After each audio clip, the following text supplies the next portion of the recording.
దేవుని పరిశుద్ధ నామమునకు మహిమ కలుగును గాక. ప్రియులారా, ప్రభునామన మీ అందరికీ వందనములు. దేవుని వాక్యము ధ్యానందాము. రోమాపత్రిక 12వ అధ్యాయము 9వ వచనం. మీ ప్రేమ నిష్కపటమైనదై ఉండవలెను, చెడ్డదాన్ని అసహించుకొని మంచిదానిని హత్తుకొని ఉండుడి. ప్రియమైన దేవుని బిడలారా, పరిశుద్ధాత్మ దేవుడు ఉదయకాల సమయంలో మనతో మాట్లాడుచు ఉన్నారు. అపోస్తుడైన పౌలు రోమా సంఘానికి ఉత్తరాన్ని వ్రాస్తూ ఉన్నాడు. ఆ సంఘముతో, అక్కడున్న ప్రజలతో ఈ ఉత్తరము ద్వారా ఆయన మాట్లాడుతూ ఉన్నాడు.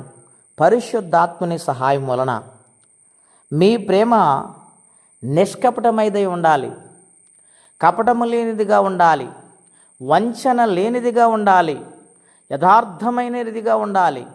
అటువంటి ప్రేమ మీరు కలిగి ఉండాలని ప్రేమతో హెచ్చరిస్తూ ఉన్నాడు. రెండవదిగా మనం చూస్తే ప్రియులారా, చెడ్డదానిని అసహించుకో. నీవు ఏదైతే చెడు చూస్తున్నావో దాన్ని అసహించుకో, మంచి దానిని హత్తుకోమంటూ ఉన్నాడు. ప్రియమైన దేవుని బిడ్డలారా,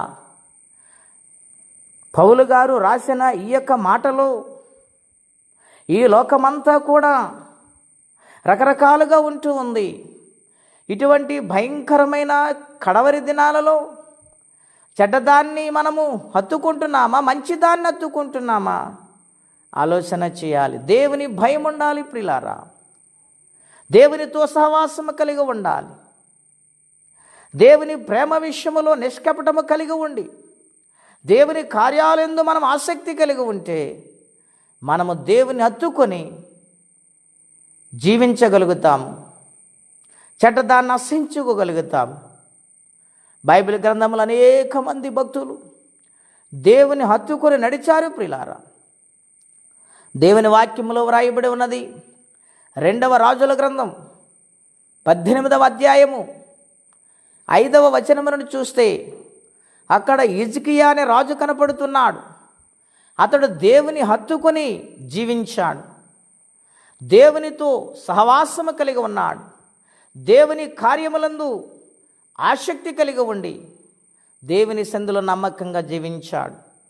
ఆయన దేవుని హత్తుకోవటం వలన దేవుడు అతనికి తోడుగా నిలిచాడు. దేవుడు అతడు ఎక్కడ అడుగు పెడితే అక్కడ దీవించాడు.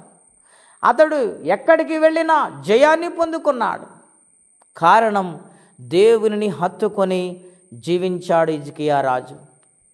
ప్రియమైన దేవుని బిడ్డలారా, ఈ ఉదయకాల సమయంలో మనము దేనిని హత్తుకొని నడుస్తున్నాం?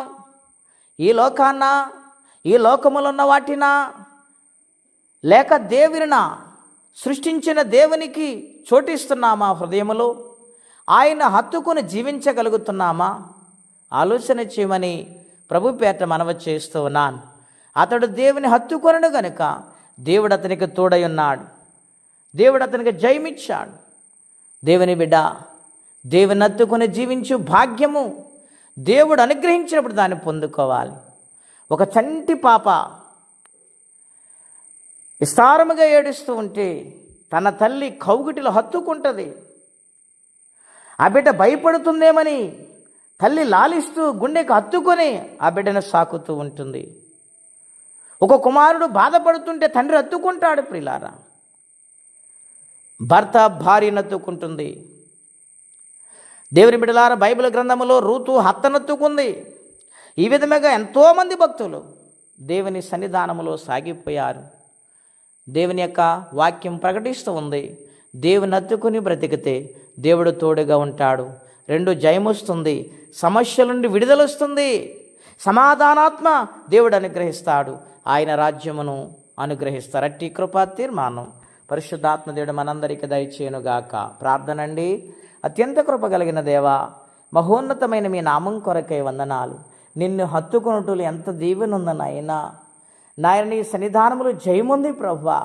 నాయన, మీ వాక్యమును హత్తుకునే బిడ్డలుగా, మీ మాటలను స్వీకరించే బిడ్డలుగా, మీ ప్రేమను పొందుకొని నీ సన్నిధానములు హత్తుకొని జీవించే భాగ్యం అందరికీ దయచేయమని, ఎవరి కష్టముల బాధలు ఇబ్బందులు ఉన్నారు వారికి నీ సహాయం పంపించమని ఈ దినము దీవెనకరంగా మార్చమని యేసుక్రీస్తు వారి పుణ్యనామలో ప్రార్థించి వేడుచున్నాము తండ్రి. ఆమెన్. దేవుడు దీవించును గాక. ఆమెన్.